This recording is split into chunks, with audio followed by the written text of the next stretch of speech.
Hello दोस्तों, नमस्ते। हमारा चैनल है HN स्टडी सेंटर। इस पर संपूर्ण हिंदी व्याकरण आपको कराई जाएगी। तो इसी कार्यक्रम में हमने आज टॉपिक रखा है हिंदी का विकास। बेस यहीं से होता है, हिंदी का संवैधानिक विकास वगैरह सब कुछ कराया जाएगा। ठीक है ना सर। तो अभी क्या है, हिंदी का विकास। क्या है सर? हिंदी का विकास। हिंदी का थोड़ा बहुत समझते हैं। तो पहले हम बात क्या करेंगे, कोई भी भाषा है, भाषा क्या होती है, कैसे होती है, समझेंगे। सिंपल सा है सर। अगर कोई भी भाषा है हमारी, तो भाषा क्या होती है, लोगों के विचार भाव प्रकट कर सके एक दूसरे लोगों को, तो उसे क्या कहेंगे हम, भाषा। हमारे हिंदी के बहुत बड़े गुरु रहे हैं कामता प्रसाद जी। कौन सर? कामता प्रसाद जी।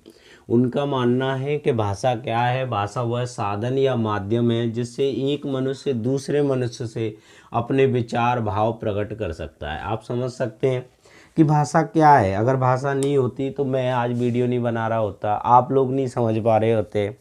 वो भाषा ही तो है जो एक माध्यम से दूसरे माध्यम तक हमारे भाव विचारों को पहुंचाए। एक मनुष्य दूसरे मनुष्य की भाषा को ही तो समझता है। भाषा के द्वारा ही भाव प्रकट हो सकते हैं, विचार आ सकते हैं। तो आगे चलते हैं सर। भाषा कितनी हो सकती है? एक तो लिखित हो सकती है या सांकेतिक हो सकती है। ठीक है ना। लिखित जो पात्राचार वगैरह हम सब लिखते हैं वो सब होता है। ठीक है सर। अब आते हैं हिंदी। हिंदी शब्द जो है फारसी भाषा का है। ठीक है ना सर। किस भाषा का है? फारसी भाषा का। अब फारसी भाषा जो ईरानी व्यक्ति थे, जो ईरान के यहाँ पर आए थे, वो हमारी सिंधु नदी को, किसको सर?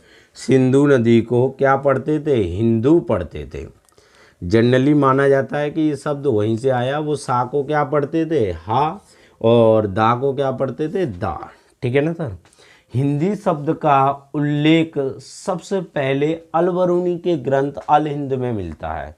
अलबरूनी जो आपको पता था कि भारत आया था, किसके साथ आया था? मोहम्मद गजनवी। मोहम्मद गजनवी के साथ आया था, जिसने एक ग्रंथ लिखा अल हिंद। कौन सा ग्रंथ लिखा सर? अल हिंद। अल हिंद में हिंदी शब्द का इसने सबसे पहले प्रयोग किया। ठीक है ना। कौन किस शब्द का प्रयोग किया? हिंदी शब्द का। फिर सर हिंदी का सर्वप्रथम भाषा के तौर पर इन्होंने तो अलबरूनी जी ने क्या किया था? हिंदी शब्द का प्रयोग आया था। फिर भाषा के तौर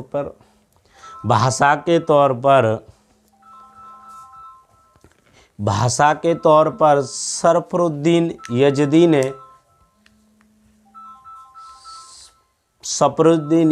ने 1444 में जफरनामा ग्रंथ में किया। किसमें? जफरनामा ग्रंथ में।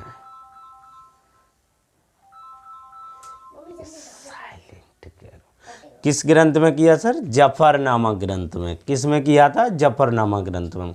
हिंदी का सर्वप्रथम भाषा के तौर पर सरफरुद्दीन यजदी ने 1424 में अपने एक ग्रंथ जफरनामा में किया था। किस में किया था सर? जफरनामा में। तो हमको याद रखेंगे कि हिंदी शब्द का सबसे पहले प्रयोग किसने किया? अलबरूनी ने। अलबरूनी ने अपने ग्रंथ अल हिंद में। किस में सर? अल हिंद में। अब हिंदी का सर्वप्रथम भाषा के तौर पर, लैंग्वेज भाषा के तौर पर सफरुद्दीन यजदी ने 1444 में अपने जफरनामा में किया। एक हमारे भारत के बहुत बड़े कवि रहे हैं, राइटर रहे हैं, अमीर खुसरो। ठीक है ना सर। ये हिंदी को क्या कहते थे? हिंदवी कहते थे। क्या कहते थे सर? हिंदवी कहते थे। क्या कहते थे? हिंदवी कहते थे।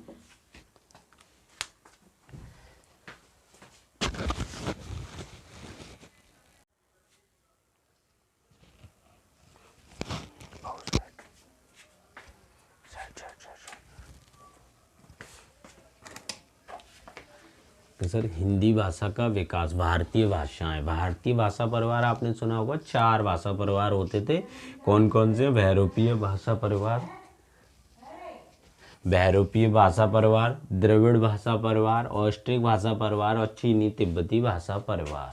ठीक है ना सर। कितने परिवार थे? 4 परिवार। कितने थे? 4 परिवार। बहुरूपीय भाषा परिवार, द्रविड़ भाषा परिवार, ऑस्ट्रिक भाषा परिवार, चीनी तिब्बती भाषा परिवार। कितने होते थे? 4 परिवारों में बांटा था, जिसमें बहुरूपीय भाषा परिवार यानी भारत और यूरोप दोनों को मिक्सिंग करके मिलाता और इसको कितने प्रतिशत लोग देखते थे, इस भाषा को बोलते थे 73%। कितने प्रतिशत? 73%। तो Jammu Kashmir, Punjab, Himachal, UK, Bihar, MP, Rajasthan extra, इस एरिया में क्या बोली जाती थी, ये भाषा परिवार के लोग आते थे। किसमें? भारतीय भाषा परिवार, यहाँ पर। अब द्रविड़ भाषा परिवार था, तो ये क्या था सर, दक्षिण भारत की तरफ का था। तो कितने राज्य आते थे इसमें? 4 भाषाएं जनरली आती थी। कितने लोग? 23% लोग लगभग इस भाषा को बोलते थे। जैसे सर कन्नड़ भाषा, कन्नड़ भाषा कहाँ बोली जाती है? कर्नाटक में। मलयालम केरल में, तेलुगु आंध्र प्रदेश में, और तमिल भाषा तमिलनाडु में। ये जो 4 भाषाएं थीं ये द्रविड़ भाषा परिवार में आती थी। ठीक है ना सर। तीसरे चलते हैं, तीसरे पे आते हैं औष्टिक भाषा परिवार। ये मध्य भारत की आदिवासियों की जनजातियां बोलती थी। मध्य भारत में जो आदिवासी जनजातियां रहती थी सर, ये वो बोलती थी। तो झारखंड, छत्तीसगढ़, एमपी, उड़ीसा, यहाँ रहने वाली जनजाति। तो एक जनजाति है सर मुंडा, एक संथाल, एक हो, सावरी, खड़िया, मुरिया आदि जनजातियां इन भाषा का प्रयोग करती थी। अब चीनी तिब्बती भाषा परिवार।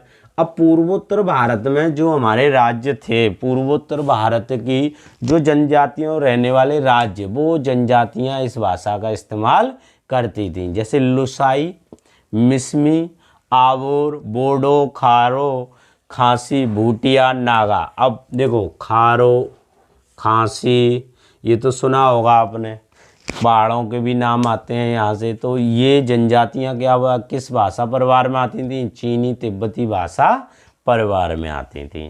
ठीक है ना सर। कौन से भाषा परिवार में आती थी? चीनी तिब्बती भाषा परिवार में।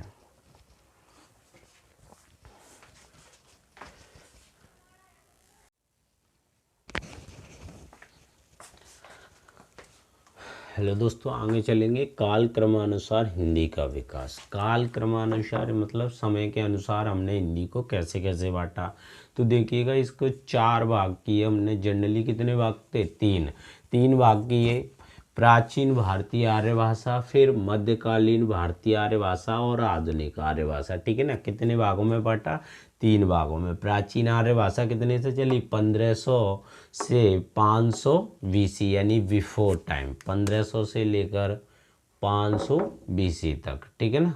और मध्यकालीन भारतीय भाषा चली 500 BC से लेके 1000 AD तक, और आधुनिक चलती है 1000 AD से लेकर अब तक। ठीक है ना सर। हमने प्राचीन भारतीय आर्य भाषा को 2 भागों में बांटा। कितने भागों में सर? 2 भागों में। एक वैदिक संस्कृत और एक लौकिक संस्कृत। कौन सी संस्कृत सर? लौकिक संस्कृत। वैदिक संस्कृत को सर हमने 1500 से 1000 BC तक रखा। कितना? 1500 से 1000 BC तक। वेद धन एक। ठीक है। इसी में हमारे जो 4 वेद हैं सर, उनकी रचना हुई। ऋग्वेद, यजुर्वेद, सामवेद, अथर्ववेद, इन 4 वेदों की रचना हुई। किस में हुई सर? वैदिक संस्कृत में। व्यास नामक एक साहित्यकार थे जिन्हें छांदस कहते थे। अब प्राचीन भारतीय आर्य भाषा, वैदिक संस्कृत, लौकिक संस्कृत। अब लौकिक संस्कृत सर 1000 से 500 BC तक चलती है। लोकधन एक, इसमें हमारे रामायण, महान ग्रंथों की रचना हुई। महाभारत और अष्टाध्यायी। अष्टाध्यायी पाणिनि जी ने लिखी सर, रामायण वाल्मीकि जी ने लिखी, और महाभारत वेद व्यास जी ने। ठीक है ना सर। अब आते हैं मध्यकालीन भारतीय मध्यकालीन भारतीय। ठीक है। तो आर्यों की भाषा कितने से चली? ये 500 से लेके 1000 BC तक। इसको हमने 3 भागों में बांटा। प्रथम प्राकृत, दूसरी तृतीय प्राकृत, और 3 भागों में। ठीक है ना। प्रथम प्राकृत, द्वितीय प्राकृत और तृतीय प्राकृत। अब प्रथम प्राकृत में क्या चली? पाली भाषा चली थी सर।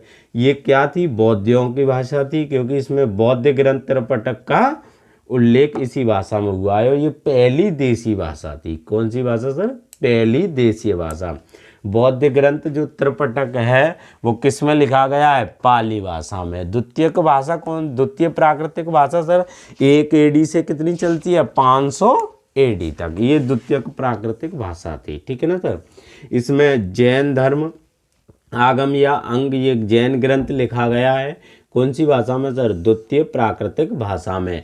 अब तृतीय प्राकृतिक भाषा 500 से लेके 1000 AD तक। अपभ्रंश या अवहट, ये क्या थी? संक्रमण काल थी सर। अब अपभ्रंश या अवहट में से ही कौन निकल, किस भाषा का उद्भव हुआ है? हिंदी का सर, ठीक है ना। अब हमने लास्ट में क्या बांटा था? आधुनिक आर्य भाषा, तो ये 1000 AD से लेकर अब तक, ठीक है। थैंक यू सर वीडियो देखने के लिए, थैंक यू।